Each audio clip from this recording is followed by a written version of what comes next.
Well, sometimes, but you've got to remember, that when we do the audition shows, as an example. Brace yourself for a tale that began in hushed whispers beneath the Hamptons' summer sun and spiraled into one of Tinseltown's most enduring sagas. In 2006, Simon Cowell stood at the peak of his televised dominion, his icy critiques on American Idol cementing his reputation for ruthless honesty. You won't believe how a chance encounter at a charity gala would unravel everything he thought he knew about himself. There, amid the clink of champagne glasses and polite laughter, stood Lauren Silverman, then Mrs. Andrew Silverman, wife of a Manhattan real estate magnate and Simon's trusted social confidant. To onlookers, it was merely another friendly exchange. But for Simon and Lauren, the electricity was undeniable. From that moment, their orbits shifted, drawing them together in quiet corners of lavish dinner parties and whispered conversations on Caribbean escapes. Hold on to your seats. What began as innocent camaraderie soon morphed into something neither could deny. By 2009, insiders noticed Simon's warmer smiles whenever Lauren entered the room. His barbed humor softened around her, and Andrew, perhaps turning a blind eye or blissfully unaware, continued to welcome Cowell as family. Despite his public persona of emotional detachment and a calendar that spanned continents, Simon's personal life became a labyrinth of secrecy. Here's the twist. Their connection transcended a mere affair. It was an emotional lure, a gravitational pull that neither fame nor reputation could resist. No tabloids could capture the depth of what they shared. Two souls seeking solace in each other's company, navigating the stigma that threatened to engulf them both. Then came July 2013, and everything exploded. Lauren's pregnancy announcement hit the headlines like a lightning bolt. The father, Simon Cowell. The timing was incendiary. Lauren still legally wed, Andrew Silverman filing for divorce within days, and branding Simon as the culprit. The media devoured every detail, painting Simon as the quintessential homewrecker, and Lauren as either a scheming opportunist or a wronged woman fighting for her truth. Overnight, Simon's televised podium gave way to the court of public opinion. Tabloids swooped. Social media buzzed. Yet Simon, ever the enigma behind dark shades and that trademark smirk, remained outwardly unfazed. Lauren, previously invisible to the press, stepped into the glare with unshakable poise, silently preparing to reclaim her narrative. But that was only the beginning. The pregnancy served as catalyst for Simon's most dramatic pivot: fatherhood. He who once dismissed the idea of raising a child, calling offspring too noisy, too constraining, found himself at a crossroads. When he heard his son's heartbeat for the first time, Simon later confided, "It was a moment I didn't expect to be so powerful." Eric Philip Cowell arrived on Valentine's Day 2014.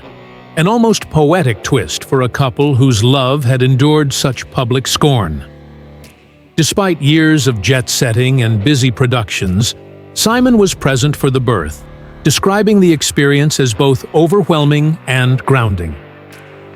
Fast forward, the arrival of Eric recalibrated public sentiment. The scandalous headlines gave way to human interest stories celebrating co-parenting milestones. Simon's interview tone softened. He spoke earnestly about legacy and family.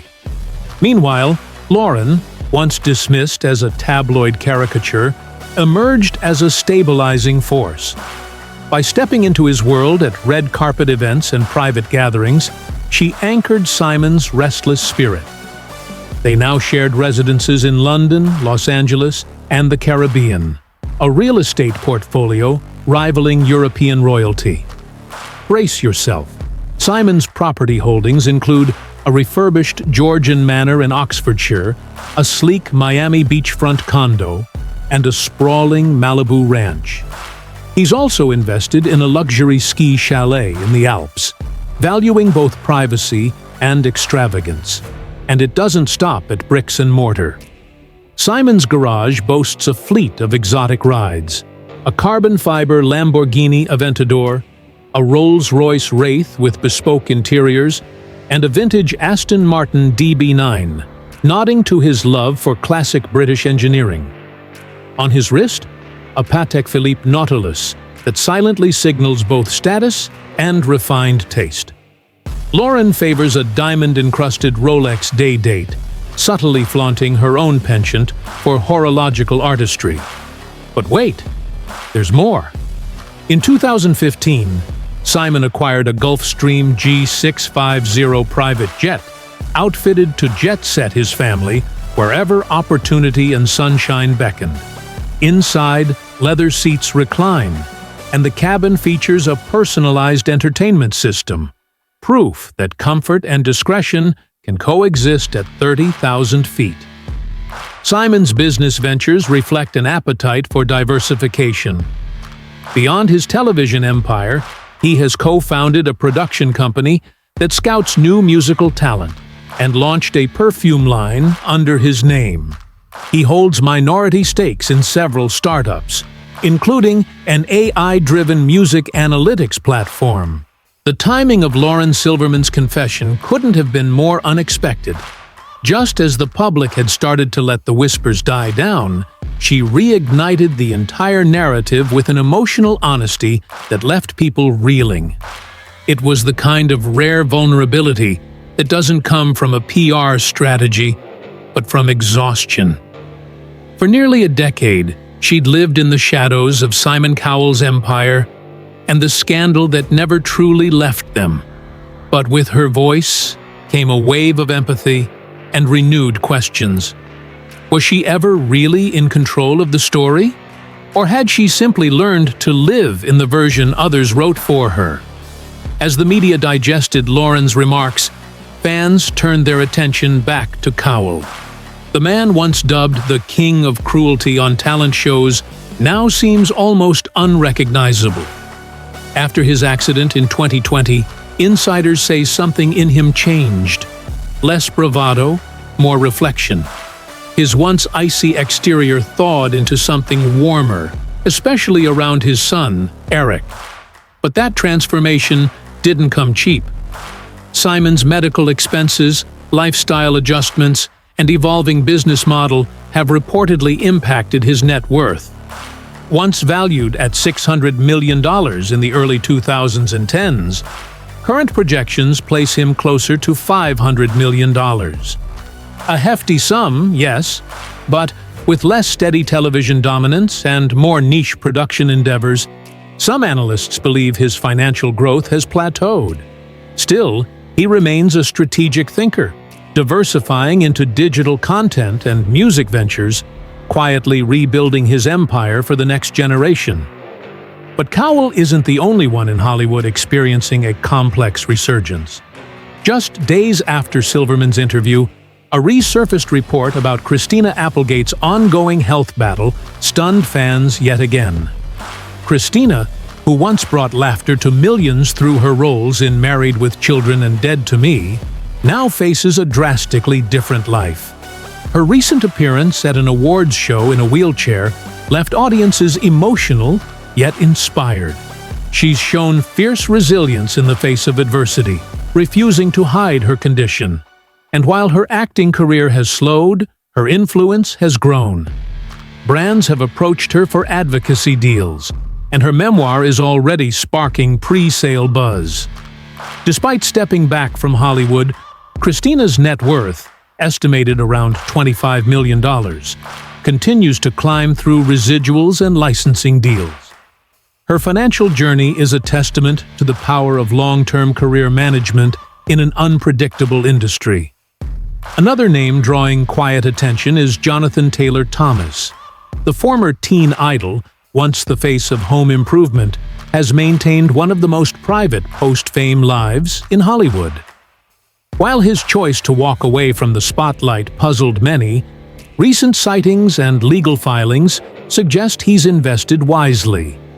Quiet real estate acquisitions and production royalties have kept his net worth steady, around $16 million. In a town obsessed with visibility, Jonathan's invisibility has strangely amplified his mystique. Is he a recluse? Or is he the blueprint for stars looking to escape the Hollywood machine without losing their legacy? Then there's Rhea Perlman, longtime Cheers favorite, and now something of a quiet powerhouse behind the scenes. While she's no longer in front of the camera as frequently, Rhea's producing credits and real estate ventures have kept her portfolio thriving. Despite her separation from Danny DeVito, they've never officially divorced, maintaining what she calls a very happy, estranged relationship. It's unconventional, but it works. Her estimated net worth? Around $60 million. Quiet success in a loud town. That's Rhea's magic. As these stories unfold, a pattern emerges. Beneath the glitz and chaos, there's a current of resilience running through Hollywood right now. From Lauren Silverman reclaiming her truth to Christina Applegate turning pain into purpose. From Simon Cowell's transformation to Jonathan's quiet reinvention and Rhea's enduring strength. These are not just celebrity updates. These are real people, navigating love, illness, scandal, and survival in one of the harshest industries on Earth. And just when you think you've figured them out, they flip the narrative. Hollywood doesn't just recycle stories, it recycles judgments. And these stars are rewriting theirs in real time. So, the next time you see a headline, ask yourself, what's the story behind the story? Because as Lauren Silverman just reminded us, truth isn't always loud. Sometimes it whispers.